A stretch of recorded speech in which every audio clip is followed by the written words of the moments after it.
Welcome to the Catapult Effect podcast. I'm Katie Wrigley, neuroscience coach and entrepreneur. This podcast is for high-performing leaders who look capable on the outside, but know the pressure of carrying too much alone. Each week, we explore the internal and external systems that create real ease, from nervous system regulation to delegation and smarter support. If you're ready to build in a way that feels steady and sustainable, you're in the right place. Welcome back to the Catapult Effect podcast. I am your host, Katie Wrigley. Today, I have with me someone who talks very similarly to me as far as ways to be able to integrate nature, among other things, into what you do. Matthew Campbell, PhD, is a clinical psychologist and creator of Our Primal Five, a practical framework that helps people rebuild the 5 biological foundations that support mental clarity, emotional stability, and sustained performance: sleep, sunlight, movement, connection, and intentional consumption. We're going to dig into that last one. Drawn on over 20 years of clinical experience, he focuses on helping people restore the basic capacities modern life quietly erodes, so growth, resilience, and meaningful change become possible again. Welcome to the Catapult Effect podcast, Matthew. I'm so excited to have you here with me today. Thank you. I look forward to it. Me too. So the quote that keeps coming to mind as I was prepping for this video, or for this episode rather, and I think it may be a good place to start, is Krishnamurti's quote that it is no measure of health to be well adjusted to a supremely sick society. I'm curious what you think about that. Well, I think that that's it. I think that captures, that's a beautiful way of describing the thesis of this workbook and this approach, is that we are living in times that the human wasn't made for, the human animal, the basic aspects of our functioning that we weren't made for. And of course, that doesn't mean that all of it is bad, by any means, but it does mean that we have to be very cautious and intentional about how we treat our bodies in a time where it's so easy to go the wrong way. I agree 100%. And, this is a show that's focused on the entrepreneur and ways that we can help make life easier. And today, it is such a prevalent thing that people are feeling stressed, they're feeling exhausted, overwhelmed, or stuck. So what is it that is, what are the things that are contributing to that exhaustion, to that ongoing stress? Because if we look at life, it's never been more convenient than it is right now, but yet stress levels are at an all-time high. Well, that word that you use, I think is an important one, because I think it's at the crux of the challenge for us. And you said it, life's never been easier. Mm-hmm. And I undoubtedly, I agree very much. But I would qualify that. I would say life's never been easier in the short term. Ooh, and I think that is the key, is there are so many things in the short term that does make that basic human tendency or desire to maximize pleasure and minimize pain. It is so much easier to do that in this present moment that we live in. Unfortunately, like most things that are short-term motivated, we are going to pay a cost for a short-term focus. And so I think that I think it's important to have understanding as well as encouragement to take actions, because I think that it is also true when we say it is more difficult to do these basic things that we really all know are important, but it's more difficult to do that now than it ever was before because of all those conveniences. It's a little bit of a paradox, right? As we've got food delivery we can get on our phone, like we can order groceries if we want to make it ourselves, we can have it delivered to us.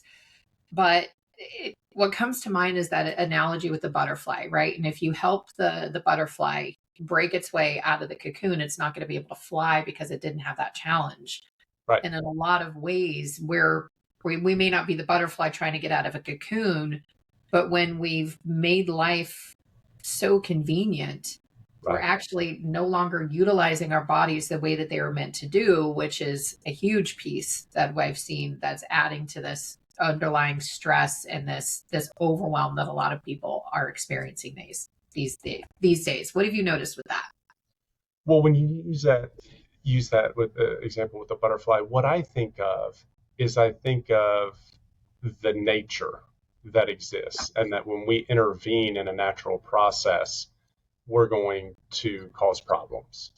And the human animal was made for certain things, certain basic things that we were made for.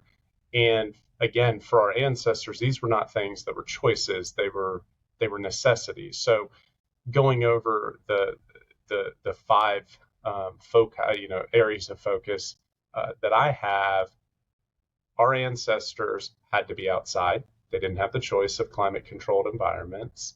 They slept. They slept, largely in the evening. We're diurnal. We're not going to be able to see at night, so it's an effective, efficient way to do it. They sleep at night, and they didn't have screens to interrupt their sleep or hectic schedules the next day that they, were cramming and things like that. They moved. You better move, to survive, to get what is needed for survival. We're pack animals, so they were connected to one another. The lone wolf doesn't survive, and so we're pack animals. And then finally, consumption. There was no choice but to consume what comes from the earth, and there were not all these digital opportunities to suck our minds in that way. So they had no choices. That's what we're made for. That's why our bodies came to be what they are. But the way I've put it before is industrialization far outpaces evolution. So we are sitting with the same bodies at a time that is radically different than when our bodies came to be what they are. And you just said something so key there, Matthew, that industrialization override. I can't remember the exact way you said it, but I'm like, oh, yes.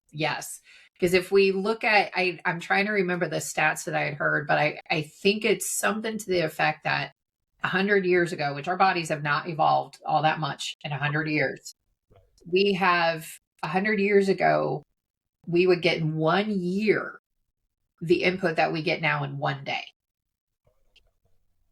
Yeah, and I may be slightly off with that, but the point is it's exponentially more. And what we're consuming, it's not leafy greens and sunlight and movement and calm and peace. We're consuming fake news and scary news and polarizing news. And it's also impacting one of the things that our nervous system has relied on to survive.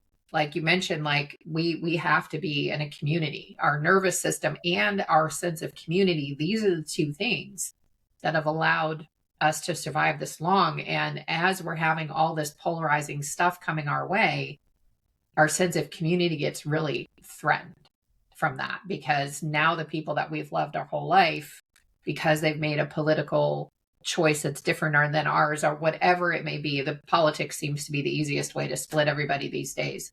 But now this person that you've loved and relied on for your whole life, now they're no longer safe because of whatever you're consuming. So that consumption is really making an impact on us. And that's why I was looking in the introduction, like I really want to go into the consumption piece, because we're not just talking about food, we're talking about anything that the body, the mind is consuming.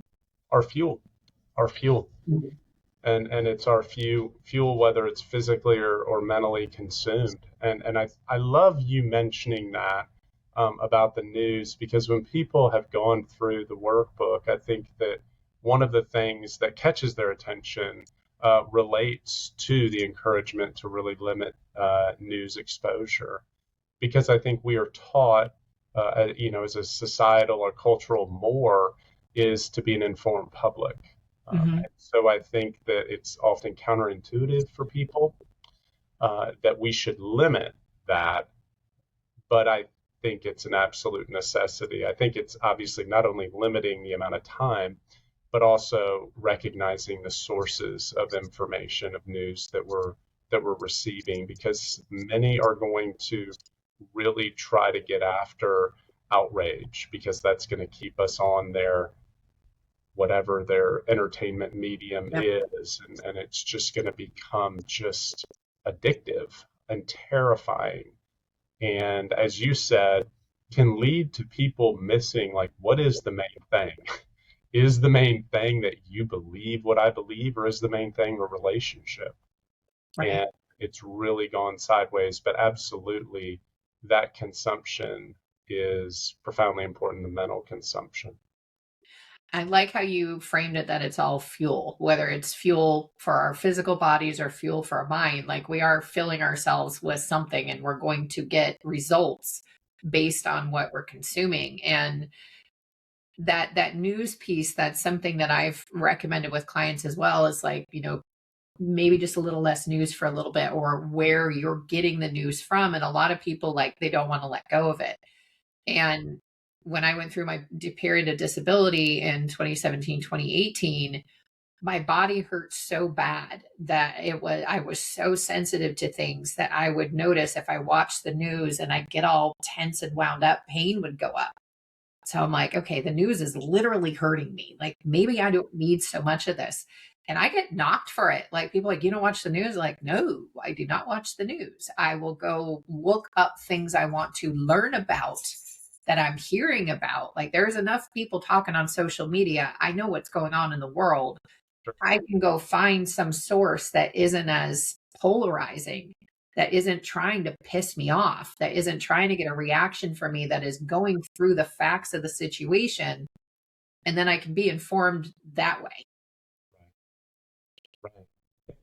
The other part of it, again, in terms of the framework that I'm coming at it from, is if we think about it in terms of our ancestors, what exposure did they have to news?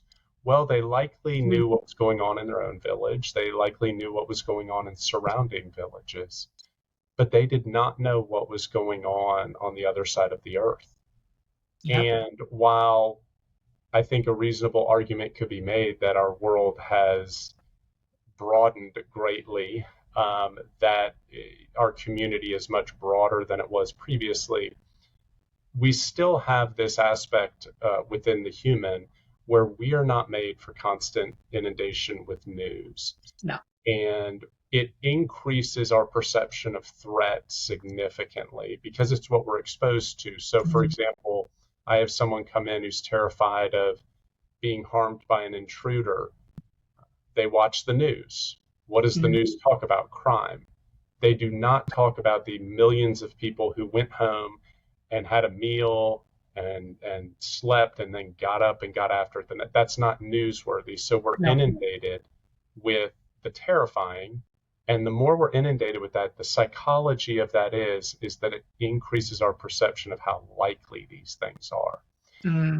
And so we really need to be cautious, intentional, and limit our amount of time, even with good news sources. That's a really good point. And that is something that's really easy to overlook. And in my skydiving days, every time there's a skydiving accident, it gets reported. And so people think it's a much more dangerous sport. Plus, you're having an intentional 14,000-foot fall, which has inherent. It's very controlled. Like the way one of my skydiving friends put it is, it's a dangerous sport that's been made safe through technology. But there's still an X factor. You're still jumping out of an airplane. And that airplane, by the way, is not brand new. But people think that they are going to be less safe skydiving than they are driving in a car. And when you get to the drop zone, people are like, hey, congratulations. The most dangerous part of the skydive is already behind you. You got here alive. And people are like, what? But if we reported on every single car accident that there was, no one would ever drive. Ever.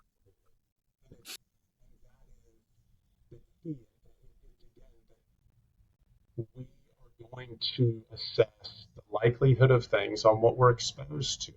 And it's not going to be a broad sample and us thinking, oh, well, this many people, had this effect. It's going to be what we're exposed to and how emotionally charged that is. And so we just need to take care of ourselves in that regard. Just take care of the human. And my suggestion is at most 15 minutes early in the day, 15 minutes around afternoon, and then we're done with the news. Oh, I like that. 15 in the morning, 15 in the afternoon, call it a day. That's a great boundary there. Um, so I want to dive a little bit deeper into the foundational habits again in a moment. Sure. But I want to ask you first, like a lot of times we hear people really focused on the mindset, but what makes mindset strategies fail or not as effective if people don't have these foundational habits in place? Absolutely. I love the mindset approaches. And I was trained in cognitive behavioral therapy Mm, and the offshoots of it, which are really cool too. And so thoughts and these kind of things are really, really compelling to me. But in my work, I kept on finding I've done this work for over 20 years, and I kept finding repetitively the same pattern of these very basic aspects of human functioning that we are really struggling with. And they create or they lead to our capacity, and we're often depleted and in these different areas. And so we're depleted. It affects us in terms of how well we can think, how clearly we can think, how well we can focus, how well we can regulate emotions, agitation, irritation. All of these things are very common with sleep deprivation, with mm, hunger, with the excessive consumption of sugar and the crashes that it creates. And of course, it's really tough to think our way out of loneliness. mm. It's difficult to think out of some of these things that are just fundamental needs that aren't being met. I love that we can't think our way out of fundamental needs that are not being met. This is a great place to conclude today's episode. And I hope you're going to join me later this week. Come back. I'm going to be continuing to talk to Matthew Campbell about his Primal Five. You're going to dive into those 5 foundational habits that you want to make sure that you've got in place and how you can start to utilize those into your life. So thank you for joining us today, and please be well. Until next time. Thanks for being here on the Catapult Effect podcast. If today's episode supported you, share it with another leader who's ready to create more ease in how they build, and leave a review so more heart-led leaders can find these conversations. You don't have to do everything yourself. When the right systems are in place, inside and out, business gets lighter. Until next time, protect your capacity.